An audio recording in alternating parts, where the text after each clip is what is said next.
Pessoal, eu estou aqui hoje com o João Tassinari, que dispensa apresentações. Acredito que todo mundo que está aqui conhece. Se não conhece, precisa conhecer. Que acabou, inclusive, ele é biomédico, fisioterapeuta dermatofuncional. E o tema que, inclusive, fez com que ele ficasse muito conhecido, principalmente nas redes sociais, foi exatamente a verdade. E isso trouxe luz à cientificidade, né, dos profissionais da área. Então, João, prazer te receber aqui e esse tempo que você dedicou aqui para estar fazendo esse bate-papo com a gente. Muito Obrigado, bom. obrigado, João. Obrigado, um prazer estar aqui. Vamos trocar uma ideia aí, justamente sobre estética e cientificidade. É um assunto que eu gosto muito. Legal. João, me fala um pouquinho, né? Vamos falar um pouquinho de carreira, até eu quero começar por aí, para quem não te conhece, mas fala um pouquinho de você, quando que você começou e quando foi principalmente, né? Como eu falei aqui, a virada de chave que você começou a dizer realmente para o mercado aquilo que o mercado precisava ouvir. Tem uma jornada acadêmica muito forte, né, João? Porque desde os primórdios, quando eu entrei na universidade, eu fui bolsista de iniciação científica, né? Logo no final da minha graduação, antes de terminar a graduação, eu já estava fazendo o mestrado, né? Foi 1 ano de mestrado, depois 4 anos de doutorado. Então a cientificidade ela sempre teve na minha base de formação. E quando eu escolhi a estética para trabalhar, eu não podia trabalhar fora da minha base de formação. Então, o artigo científico, a cientificidade veio para dentro desse escopo.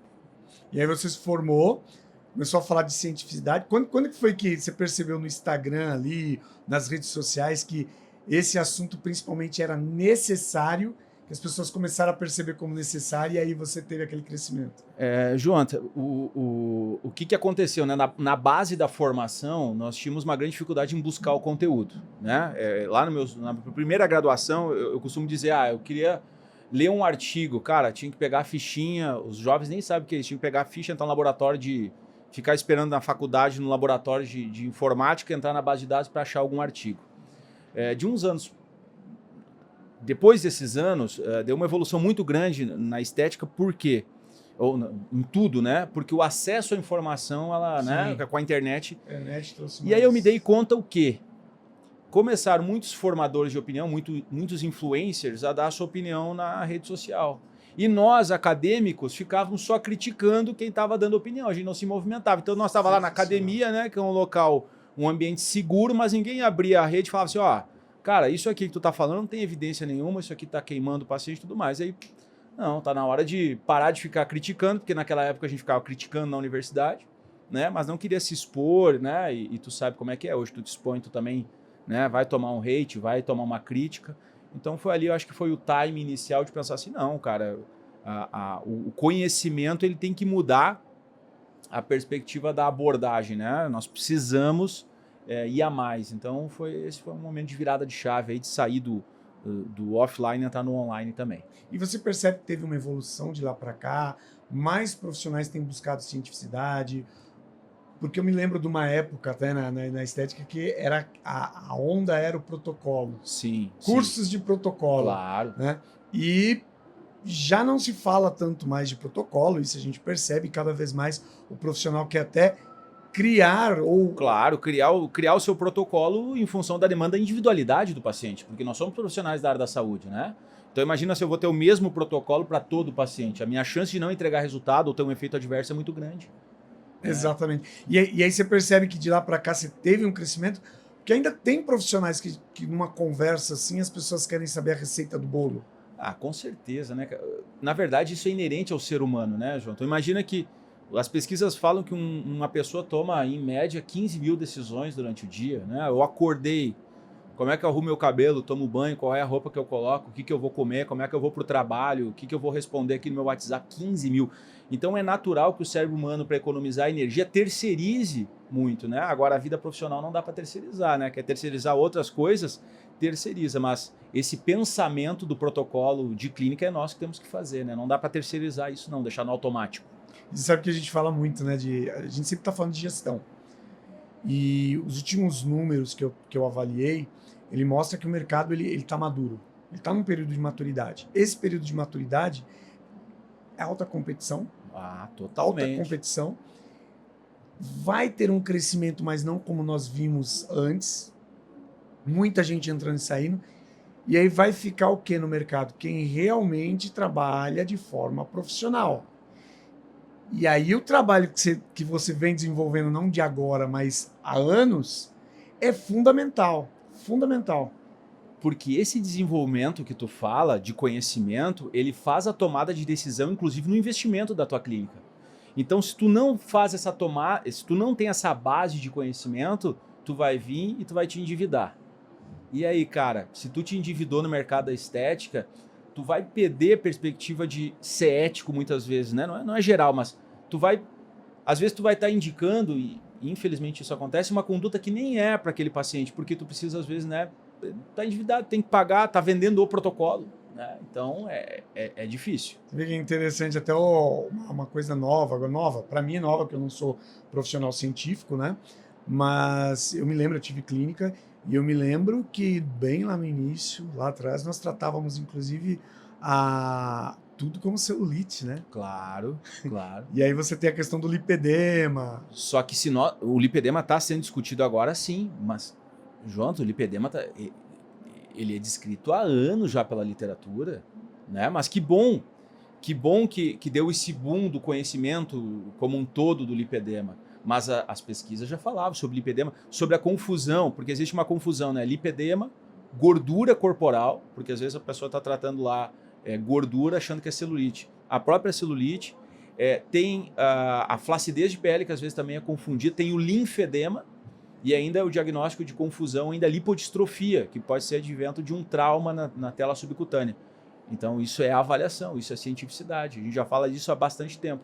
Hoje se popularizou mais, e talvez seja isso, né? E isso é importante, isso é muito importante. Sim, como te falei, tratava, era complicado. Via o resultado em um, não via no outro. Mas por que esse paciente teve um resultado muito bom para celulite e aquele outro não teve? E aí depois, com o tempo, a gente foi descobrir que a gente estava tratando de forma errada. Exatamente. Complicado. E acontece em outras afecções também, né, João? Quantas pessoas vão tratar uma acne rosácea, né? Vai tratar uma alopécia, não sabe se é androgenética, se é fluvido telógeno, se é areata. Mas isso passa pela base, né, de avaliar o paciente corretamente, né? E qual que é o maior problema, vamos falar problema que você vê hoje no profissional da estética no geral, seja ele biomédico, dentista, quem atua na estética? Uhum. Qual que é o maior problema, o maior desafio que você enxerga hoje no mercado? O profissional clínico é a tomada de decisão em relação ao recurso que vai colocar no paciente. Está todo mundo confuso, né? Não consegue fazer uma tomada de decisão assertiva. É uma enxurrada de informação. O filósofo polonês que eu referencio muito, que é o professor Bauman, morreu em 2015, infelizmente, ele fala: nós somos cheios de informação e famintos por conhecimento. Então, clinicamente falando, é tanto ativo, tanto aparelho, tanto recurso, que a tomada de decisão é a maior dificuldade que tem. Por que essa tomada de decisão ela é forte? A dificuldade de tomar decisão na prática clínica. Porque o profissional não está avaliando o paciente e utilizando as bases de primeira linha da literatura científica, né? Então, tu não sabe o que é primeira linha. Quem não sabe para onde quer ir, qualquer lugar serve. Vai investindo em diferentes recursos. E na perspectiva da clínica, sem dúvida nenhuma, tem muito profissional entrando no mercado, né? De diferentes formações. Então, o mercado está mais disputado. Eu estou, como professor, por exemplo, da universidade lá, eu fiquei com 15, 16 anos como professor, né, da estética, da biomedicina, da fisioterapia, da medicina. E várias dessas profissões hoje estão, né, concorrendo a esse mercado. Então, se manter já não é, né? Eu tinha muita oferta e eu tinha pouca demanda, né? Eu tinha muita demanda e pouca oferta de profissional. Sim. Aumentou a demanda, mas aumentou também a oferta de profissional. O mercado não é o mesmo, né? Em 2014, crescer era muito mais tranquilo. Era mais tranquilo. Era mais tranquilo. Inclusive internet, né? Você fazia qualquer coisa, pronto, você tinha paciente e agenda cheia. Agora ficou mais complicado. Ficou mais complicado, né? Tá todo mundo compreendeu que tem que buscar essa atenção ali na rede social de alguma forma, né? E trazer esse paciente a partir de algum conteúdo, alguma propaganda, ou seja, de qual forma, né? E você falou, agora entrando um pouquinho até no tema estética, as palestras que você vem realizando.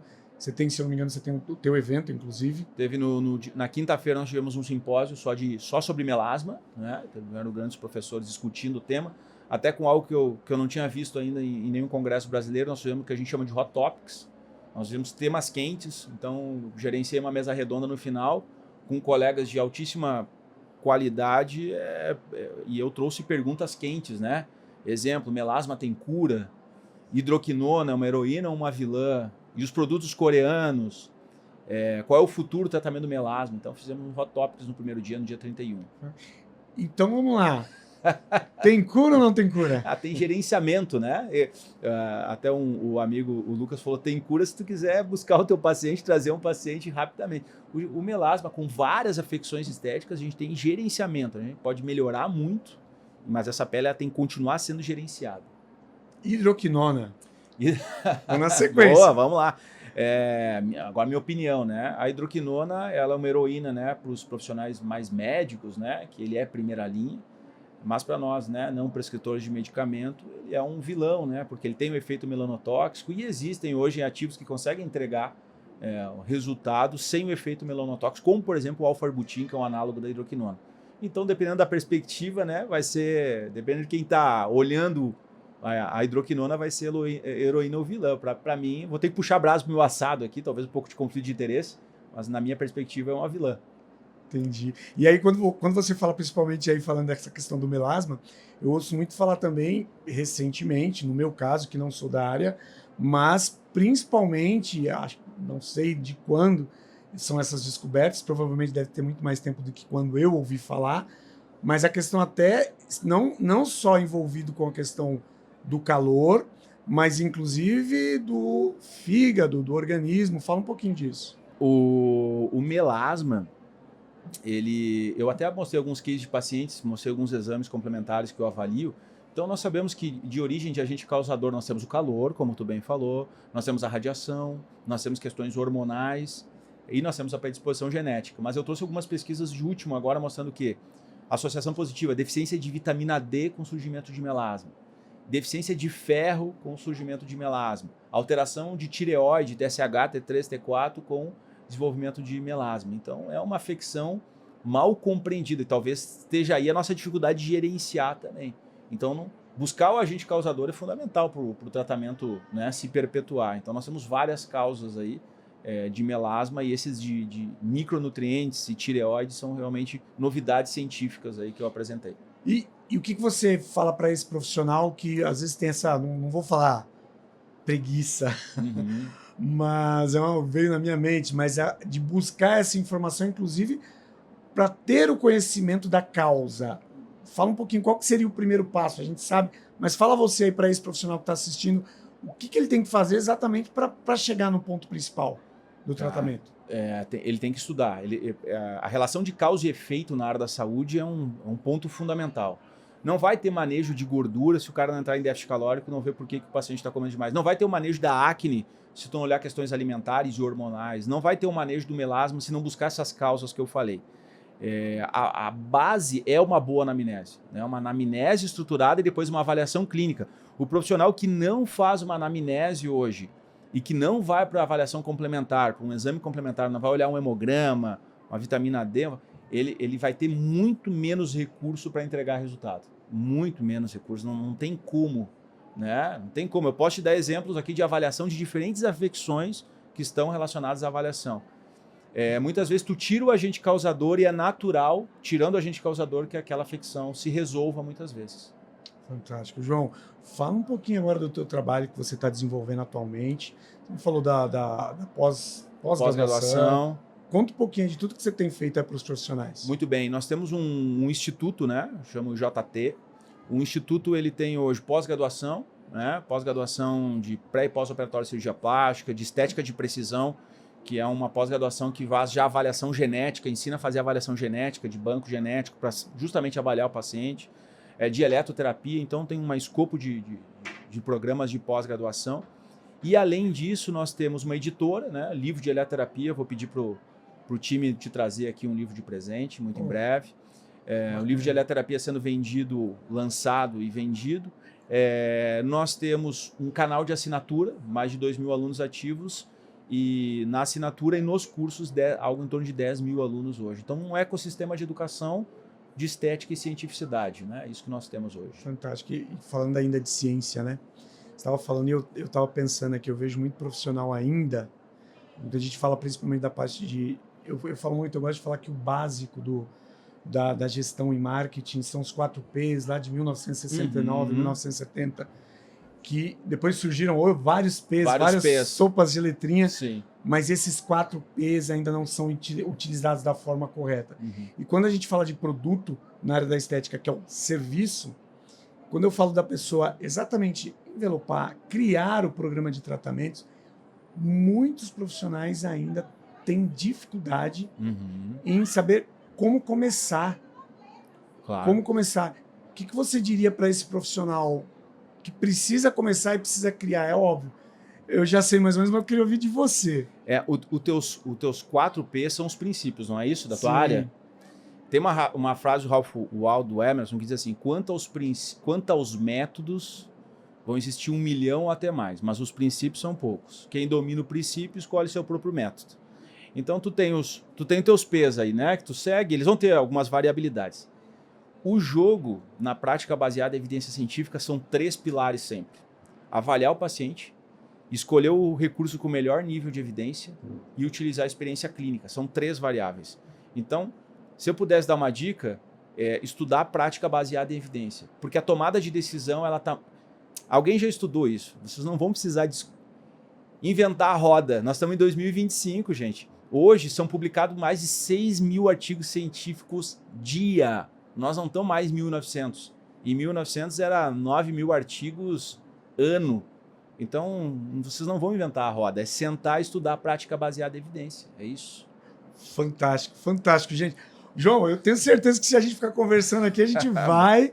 E fala um pouquinho para quem não te conhece, onde te acha, onde te encontra, fala aí o teu arroba. João Tassinari, tá? Convidados aí a conhecer o canal, vai no Instagram, bota João Tassinari, 2S e Y no final.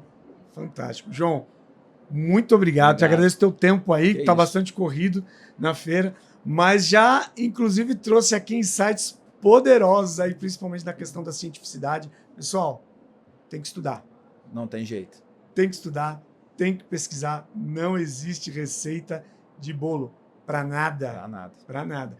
Só para o bolo mesmo. Né? E olhe lá. E olhe lá. E olhe lá. Do jeito que a avó fazia. Não tem jeito. Difícil, difícil. Não vai acertar nunca. É isso Legal. aí. João, muito obrigado. Se quiser dizer alguma coisa aí para o público que está assistindo agora, obrigado, pode falar. Obrigado pelo espaço. Um super abraço. Parabéns pelo trabalho. E espero vê-los em breve. Até mais. Show. Valeu, pessoal. Valeu.